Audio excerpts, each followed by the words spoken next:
బాబు, అవసరానికి తాకట్టు పెట్టాల్సి వచ్చింది. మళ్ళీ తొందరలోనే విడిపించుకుంటాను.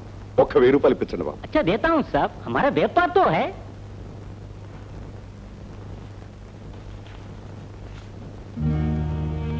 బాధపడక పారు. ఇప్పుడు నేను ఆ కాసుల పేరేం అమ్మేయలేదుగా. తాకట్టు పెట్టాను, బాకీ తెచ్చాను. పారు, అయిన వాళ్ళకు బాకీ పడి ఉండటం కంటే తల తాకట్టు పెట్టైనా బాకీ తెచ్చడం మంచిది. ఇది నువ్వే మనసులో పెట్టుకోకు. అమ్మాయి పెళ్లిలోగా నేను ఆ కాసుల పేరు ఎలాగైనా విడిపిస్తాను, సరేనా?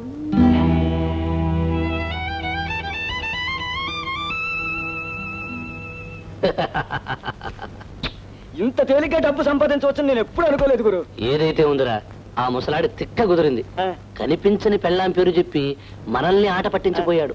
ఆ పెళ్ళాం పేరు చెప్పి మనమే వాడి దగ్గర డబ్బులాగి ఆట కట్టి. ఎందుకండి అంతగా మురిసిపోయి సంబరపడుతున్నారు? ఏం ఘనకార్యం చేశారని, ఏం సాధించారని? ఒక మతి లేని మనిషికి మాటలు చెప్పి నాటకం ఆడి మోసం చేసినందుకే నా పొంగిపోతున్నారు. సీత గారు, ఏమిటి మీరు అనేది? ఆయనకు మతి లేదా? అవును, ఆయన ప్రాణం కంటే ఎక్కువగా ప్రేమించారు మా అమ్మని. అనారోగ్యంతో ఆవిడ గిలగిల్లాడిపోతుంటే మంచం పక్కనే కుమిలిపోతూ కూర్చునేవారు.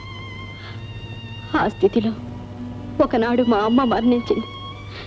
షాక్ తిన్న నాన్నగారి మనసు ఆ నిజాన్ని నమ్మలేకపోయింది. అమ్మ ఉందనే భ్రమపడి సాగారు. ఆ భ్రమలోనే బ్రతకసాగారు.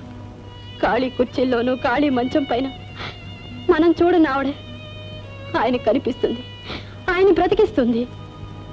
దీపం లాంటి ఆయన నమ్మకానికి నూనె పోస్తూ నేను నటిస్తూ ఆయన బ్రతికించుకుంటున్నాను.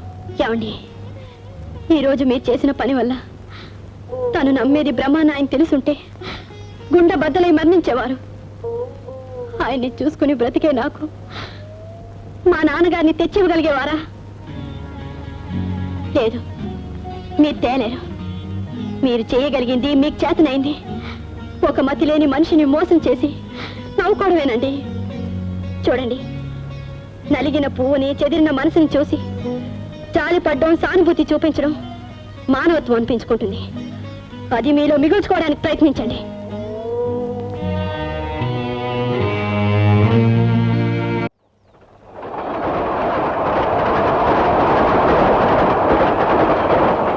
సీత గారు, సీత గారు, ఏమండి ప్లీజ్ ఒక్క మాట. సీత గారు, నేను